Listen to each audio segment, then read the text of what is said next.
गुरु की महिमा का वर्णन। गुरु गोविंद दहु खड़े काके लागू पाए, बलिहारी गुरु अपन गोविंद देव बताए। दोस्तों, आपने कबीर जी का एक दोहा अवश्य सुना होगा, अर्थात गुरु और भगवान दोनों मेरे समझ खड़े हैं और मैं पहले गुरुदेव को प्रणाम करना चाहूँगा, ईश्वर को नहीं। क्यों? अतः मैं उन्होंने एक सूत्र दिया, जिन गोविंद दियो मिलाए, अर्थात जिन गुरु ने गोविंदों से मिला दिया, ईश्वर से मिला दिया। ईश्वर तो सर्वत्र है ही, हमारे भीतर भी ईश्वर है, कण कण में ईश्वर है, आगे पीछे ऊपर नीचे तीनों लोकों में, समस्त ब्रह्मांड में कौन सा ऐसा स्थान है जहाँ पर ईश्वर नहीं है। लेकिन तब भी हम अपने आप को सदा अकेला क्यों पाते? अगर ईश्वर सब जगह है तो जब भी हम कष्ट दुख आपदा आती है तो क्यों ईश्वर साक्षात प्रकट होकर हमारी रक्षा नहीं करते? सज्जन, कबीर जी ने ऐसे ही गुरु को पहले प्रणाम करने का निर्णय नहीं लिया। इसके पीछे कारण है, ईश्वर भले कण कण में हो, लेकिन जब तक ईश्वर आपको मिलते नहीं तब एक ईश्वर को आपका लाभ नहीं। इस बात को हम एक उदाहरण से समझते हैं। आप बहुत गरीब है और एक कमरे में रह रहे हैं,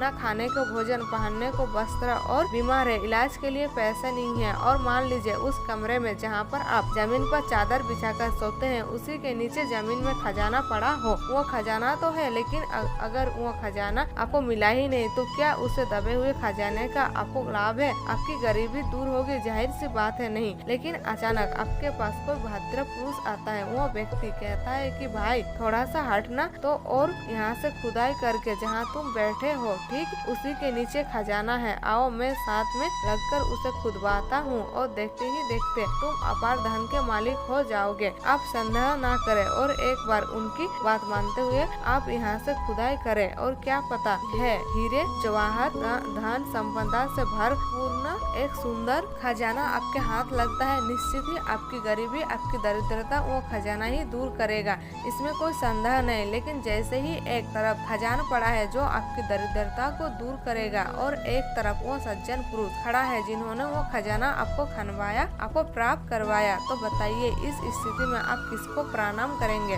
उस खजाने को जो था तो आपके ही घर में, लेकिन कभी नहीं कहा कि लो मैं स्वयं जमीन से निकलकर तुम्हारे समझ तुम्हारे झोली में आता हूँ और कर लो अपनी दरिद्रता का नाश। और दूसरी तरफ वो सज्जन है जो ना कि आपके रिश्ते में ना पहचान में है, बस मिले और कहा कि लो यहाँ से खुदाई करते हैं और खजान लेते हैं। बस खुदाई की और आपको खजान दिलवा दिया, तो आप इसका प्रणाम करेंगे? पहले निश्चित है, केवल प्रणाम ही नहीं, आप उन सज्जन पुरुष के चरणों में फूट फूट कर रोएंगे, बार बार नमन करेंगे, उनके चरण चूमेंगे कि हे आदरणीय, यह तो आप आधे और मेरे समस्त कष्टों का निवारण कर डाला। इसलिए खजान होना बड़ी बात नहीं थी, खजान का पता लगाना और उसका मिल जाना यह बड़ी बात थी। इसलिए सज्जनों, कबीर जी कहते हैं ईश्वर भी तो एक खजानी है जो कि हमारे शरीर के भीतर विद्यमान था, लेकिन तब भी हम सुख शांति रूपी संपदा से कोसों दूर थे और विकारों की मार झेलते हुए दुखों की दरिद्रता भोगे जा रहे थे। यहाँ तो गुरु की कृपा है कि वो हमारे जीवन में आया और मस्तिष्क पर विद्यमान तीसरे नेत्र को खुलवाया और भीतर पड़ा खजाना जिसे हम ईश्वर कहते हैं वो लेकर हमारे हृदय रूपी झोली में डाल दिया और हमारे मोक्ष का मार्ग अस्वस्थ हो गया। जिनकी कृपा से यह सुंदर मार्ग मिला वहाँ गुरु ही हुए। उन गुरु को भला कैसे पहले हम प्रणाम नहीं करेंगे? ना चाहते हुए भी बेबस ऐसे पावन गुरुदेव के श्री चरणों में हमारा मस्तक नत हो ही जाता है। फिर एक और उदाहरण देखिए, आपको नदी पार करनी है, पार तो आपको नौका ही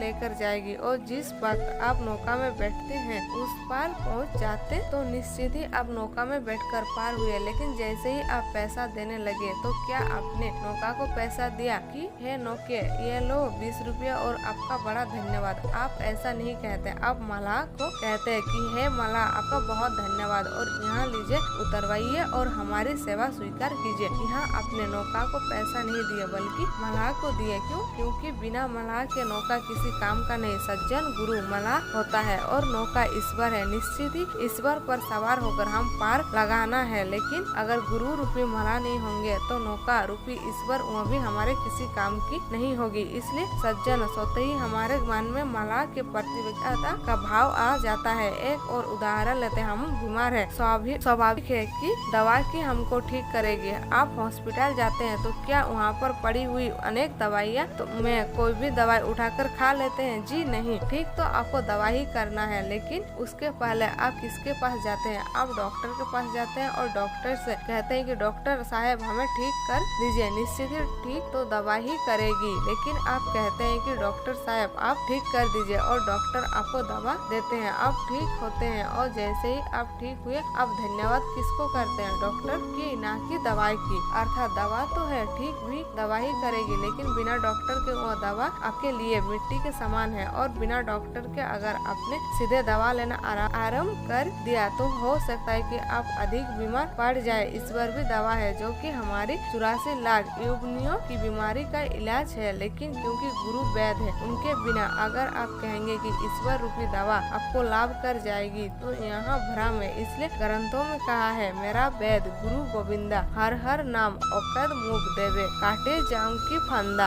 अर्थात मेरा वैद्य गुरु है और हरि के नाम की औषधि मुझको देता है और काटे जाऊं की फंदा यम दूतों की फंडों को काट देता है, बीमारी दूर कर देता है। इसलिए सज्जनों गुरु खजान दिलवाने वाले वे सज्जन पुरुष है, नदियाँ पार करवाने वाले मल्लाह है और बीमारी ठीक करने वाले वैद्य है। जैसे बाहर मल्लाह या वैद्य को स्वतः ही आप प्रतिज्ञाता के भाव से समर्पित हो जाते हैं, ठीक वैसे ही एक भक्त एक शिष्य गुरु को नमन करता है, समर्पित होता है कि हे गुरुदेव, अगर आप ना होते तो ईश्वर भले ही मेरे चारों तरफ था, लेकिन तब भी हम ईश्वर से सदा दूर ही रहते। इसलिए सज्जन गुरु की महिमा, उसकी आस्तुति, उसकी कृपा यहाँ अनंत है। इसलिए सदा प्रार्थना करें कि हे गुरुदेव, हम कहीं भी रहे लेकिन आपकी याद, आपका स्मरण, आपका प्रेम, आपका दुलार सेना हम हर घड़ी महसूस करें। हर क्षण रोम रोम में ऐसे ही प्रार्थना करते हुए सज्जन गुरुदेव को मन ही मन नमन करें।